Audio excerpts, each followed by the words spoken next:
कुबरी ही रानी प्राण प्रिय जानी, बार बार बड़ बुद्धि बखानी। तोहि समहित न मोर संसारा, बहे जात कई भयसिय धारा। कुबरी ने रानी को प्राणों के समान प्रिय समझकर बार बार उसकी बड़ी बुद्धि का बखान किया और बोली, संसार में मेरा तेरे समान हितकारी और कोई नहीं है। तू मुझ बही जाती हुई के लिए सहारा हुई है। जो विधि पूरब मनोरथ काली, करो तो ही चख पुत्री आली। बहुविधि चेरी ही आदर देई, कोप भवन गवनी कैकेयी। यदि विधाता कल मेरा मनोरथ पूरा कर दे तो हे सखी, मैं तुझे आँखों की पुतली बना लूँ। इस प्रकार दासी को बहुत तरह से आदर देकर कैकेयी कोप भवन में चली गई। विपत्ति बीज बरसा ऋतु चेरी, भूई भई कुमति कैकेयी केरी। पाई कपट जल अंकुर जामा, बड़ दो दल दुख फल परिणामा। विपत्ति बीज है, दासी वर्षा ऋतु है। कैकेयी की कुबुद्धि उस बीज के बोने के लिए जमीन हो गई। उसमें कपट रूपी जल पाकर अंकुर फूट निकला। दोनों वरदान उस अंकुर के दो पत्ते हैं और अंत में इसके दुख रूपी फल होगा। कोप समाज साजी सब सोई, राज करत निज कुमति बिगोई। राउर नगर कोलाहल होई, यह कुचाल कछु जान न कोई। कैकेयी कोप का सब साज साज कर कोप भवन में जा सोई। राज्य करती हुई वह अपनी दुष्ट बुद्धि से नष्ट हो गई। राजमहल और नगर में धूमधाम मच रही है। इस कुचाल को कोई कुछ नहीं जानता। प्रमुदित पुर नर नारी सब, सजहि सुमंगल चार। एक प्रविशहि एक निर्गमहि, भीर भूप दरबार। बड़े ही आनंदित होकर नगर के सब स्त्री पुरुष शुभ मंगलाचार के साज सज रहे हैं। कोई भीतर जाता है, कोई बाहर निकलता है। राजद्वार में बड़ी भीड़ हो रही है। बाल सखा सुनिहिए हरसाही, मिली 10-5 राम पहि जाही। प्रभु आदरहि प्रेम पहिचानी, पूछहि कुशल खेम मृदुबानी। श्री रामचंद्र जी के बाल सखा राज तिलक का समाचार सुनकर हृदय में हर्षित होते हैं। वे 10-5 मिलकर श्री रामचंद्र जी के पास जाते हैं। प्रेम पहचान कर प्रभु श्री रामचंद्र जी उनका आदर करते हैं और कोमल वाणी से कुशल क्षेम पूछते हैं। फिरहि भवन प्रिय आय सुपाई, करत परस्पर राम बड़ाई। को रघुबीर सरिस संसारा, शील स्नेह निबाह निहारा। अपने प्रिय सखा श्री रामचंद्र जी की आज्ञा पाकर वे आपस में एक दूसरे से श्री रामचंद्र जी की बड़ाई करते हुए घर लौटते हैं और कहते हैं, संसार में श्री रघुनाथ जी के समान शील और स्नेह को निभाने वाला कौन है। जेहि जेहि जोनि करम बस भ्रमहि, तह तह ईश देउ यह हमहि। सेवक हम स्वामी सिय नाहु, होउ नात यह ओर निबाहु। सेवक हम स्वामी भगवान हमें यही दे कि हम अपने कर्म बस भ्रमते हुए जिस जिस योनि में जन्मे वहाँ उस योनि में हम तो सेवक हों और सीतापति श्री रामचंद्र जी हमारे स्वामी हों और यह नाता अंत तक निभ जाए।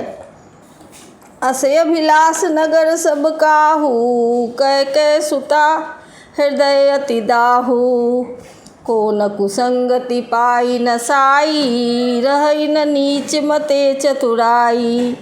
नगर में सबकी ऐसी ही अभिलाषा है, किंतु कैकेयी के हृदय में बड़ी जलन हो रही है। कुसंगति पाकर कौन नष्ट नहीं होता। नीच के मत के अनुसार चलने से चतुराई नहीं रह सकती। साझ समय सानंद निपा गयउ कैकेयी गेह, गवन निठुरता निकट किए जनु धरि देह स्नेह।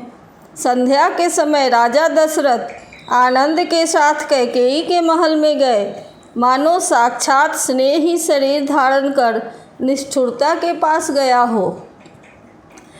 कोप भवन सुनि सकुचे उराऊ, भय बस अगहुर पड़ई न पाऊ।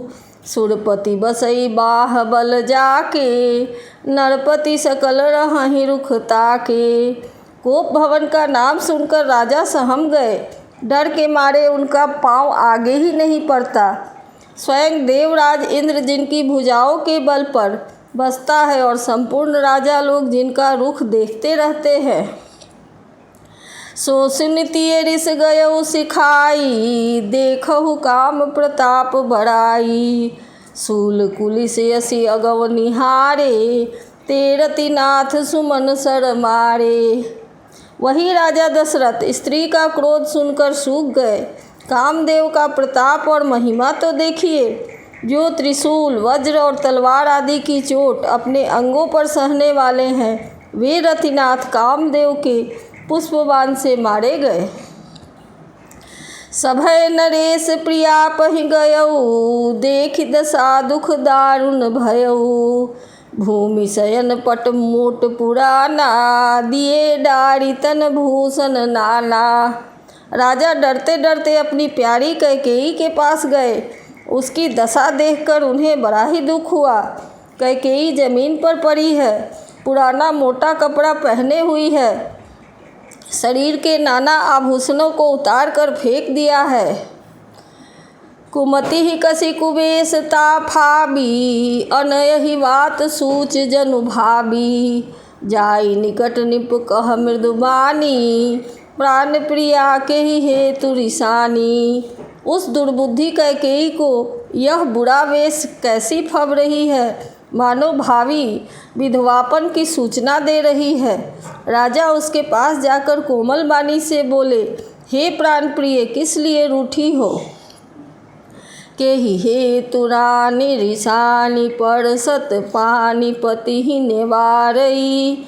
मानहु सरोस भुअंग भामिनी, विषम भाति निहारई। दौ बासना रसना दसन बर, मरम ठाहुर देखई। तुलसी निपति भवतव्यता, बस काम कौतुक लेखई। हे रानी, किस लिए रूठी हो? यह कहकर राजा उसे हाथ से स्पर्श करते हैं तो वह उनके हाथ को झटक कर हटा देती है और ऐसे देखती है मानो क्रोध में भरी हुई नागिन क्रूर दृष्टि से देख रही हो।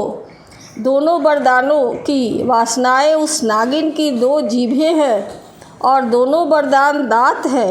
वह काटने के लिए मर्म स्थान देख रही है। तुलसीदास जी कहते हैं कि राजा दशरथ होनहार के बस में होकर इस प्रकार हाथ झटकने और नागिन की भांति देखने को कामदेव की क्रीड़ा ही समझ रहे हैं। बार बार कहराउ सुमुखि सुलोचनी पिक बचनी, कारण मोहि सुनाऊ गजगामिनी निज कोप करो। राजा बार बार कहते हैं, हे सुमुखी, हे सुलोचनी, हे कोकिल बहनी, हे गजगामिनी, मुझे अपने क्रोध का कारण सुनाओ। अनहित तोर प्रिया केहि कीन्हा, केहि दुई सिर केहि जम चहलीन्हा। कहु केहि रंग कहि करौ नरेशु, कहु केहि निपहि निकासौ देशु। हे प्रिय, तेरा अनिष्ट किसने किया? किसके दो सिर हैं? यमराज किसको लेना चाहता है? कह, किस कंगाल को राजा कर दूं या किस राजा को देश से निकाल दूं? सकौ तोर अरि अमरौ मारी, काह कीट बपुरे नर नारी। जानसी मोर सुभाव बरोरू, मन तव आनन चंद चकोरी। तेरा शत्रु देवता भी हो तो मैं उसे भी मार सकता हूँ। बेचारे कीड़े मकोड़े सरीखे नर नारी तो चीज़ ही क्या है। हे सुंदरी, तू तो मेरा स्वभाव जानती ही है कि मेरा मन सदा तेरे मुख रूपी चंद्रमा का चकोर है। प्रिया प्राण सुत सर्वस मोरे, परिजन प्रजा सकल बस तोड़े। जौ कछु कही करपट करी तोही, भामिनी राम सपथ सत मोही। हे प्रिय, मेरी प्रजा, कुटुंबी, सर्वस्व संपत्ति, पुत्र, यहाँ तक कि मेरे प्राण भी, यह सब तेरे ही बस में है। यदि मैं तुझको कुछ कपट करके कहता हूँ तो हे भामिनी, मुझे 100 बार राम की सौगंध है